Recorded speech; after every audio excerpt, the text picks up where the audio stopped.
for nearly 7 decades, Ramses II was the pharaoh of pharaohs. From childhood, all the hopes for his dynasty rested on him, and he was treated with a reverence usually reserved for the gods themselves. His status as Egypt's golden boy made him the country's most eligible bachelor and husband. He had at least 21 children by the age of 21, and at least 17 wives.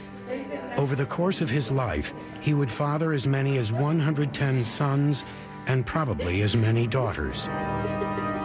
Why so many children? Well, that is part of his virility. The pharaoh was considered the bull, and a bull is kind of a primal symbol of male sexuality.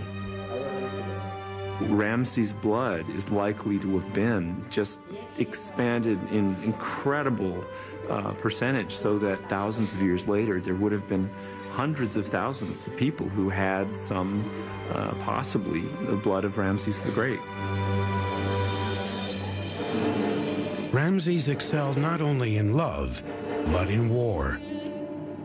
For centuries, Egypt had been mired in a seesaw struggle for control of ports and trade routes in the Middle East. Ramses' father, Seti, had recently made inroads there, but the region's dominant tribe, the Hittites, remained a formidable foe.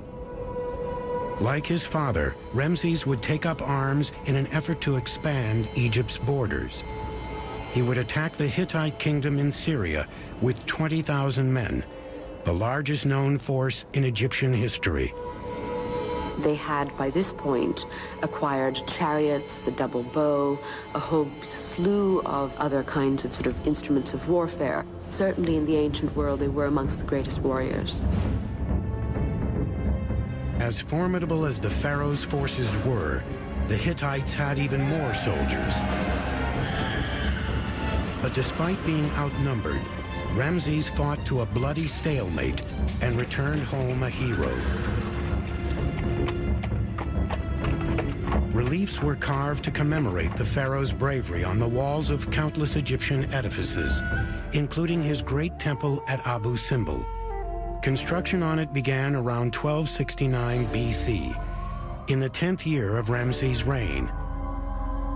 Its engineers employed a process similar to tomb construction in the Valley of the Kings. All these colossal sculptures would have been carved by a community of people working together, working all over these colossal pieces. And we know this from representations in the tomb of Rekhmirah, which shows the temple workshops. The sculptors are at work on larger-than-life-size three-dimensional statuary, showing them working on the face, working on the shoulders, working on the arms, working on the body and the legs.